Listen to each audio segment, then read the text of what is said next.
മനുഷ്യൻ ഉൽപാദന പ്രക്രിയയിലേക്ക് ആരംഭിച്ചു, ഉണ്ടാക്കി ഉണ്ണാൻ തുടങ്ങി എന്ന് പറഞ്ഞാൽ അതുവരെ വീട് കിട്ടിയത് പെറുക്കി തിന്നലും മരത്തുമ്മ കയറി പറിച്ചു തിന്നലും മണ്ണ് കളച്ച് കിഴങ്ങ് തിന്നലും മൃഗങ്ങളെ കൊന്നു തിന്നല, ഉണ്ടാക്കി ഉണ്ണാറില്ല. വേദാന്തം പ്രസംഗിച്ചാ പോരാ, ഗോതമ്പം കൃഷി ചെയ്യണം. ജപിച്ചാ പോരല്ലോ. മൊബൈൽ ഫോൺ എടുത്തിട്ട് www.com MD എന്നടിച്ച മസാല ദോശ കിട്ടുന്ന കമ്പ്യൂട്ടർ ഇതുവരെ കണ്ടുപിടിച്ചിട്ടില്ലല്ലോ. തപസ്സു ചെയ്ത ആട്ടിടയന്റെ കഥ കേട്ടിട്ടുണ്ടോ? ഒരു പാട്ടുണ്ട്, ദൈവത്തിന് തപസ്സു ചെയ്ത ആട്ടിടയന്റെ കഥ. ആ കഥ നിങ്ങൾ ഒന്നും കൂടി, പണ്ട് കേട്ട പാട്ടായിരിക്കും, ഒന്നും കൂടി ഓർമ്മിപ്പിക്കുക. അന്ന് ശ്രദ്ധിച്ചിട്ടുണ്ടാവില്ല ആ പാട്ടിന്റെ അർത്ഥം. ചെമ്പകപ്പൂങ്കാവനത്തിലെ പൂമരച്ചോട്ടിൽ പണ്ടൊരിക്കലൊരാട്ടിടയൻ തപസ്സിരുന്നു.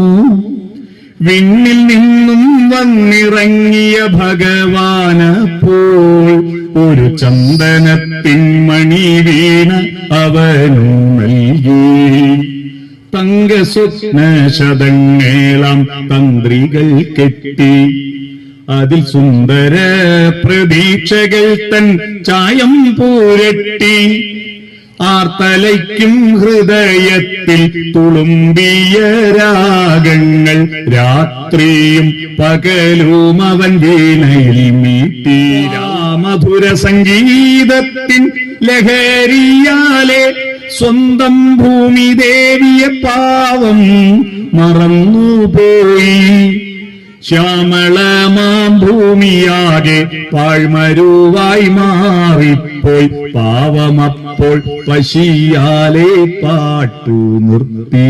കാത്തു നിൽക്കും വയലിൽ തൻ കലപ്പയൂന്നി സ്വന്തം വേർപ്പു കൊണ്ടു വിതയ്ക്കുവാൻ അവനിറങ്ങി.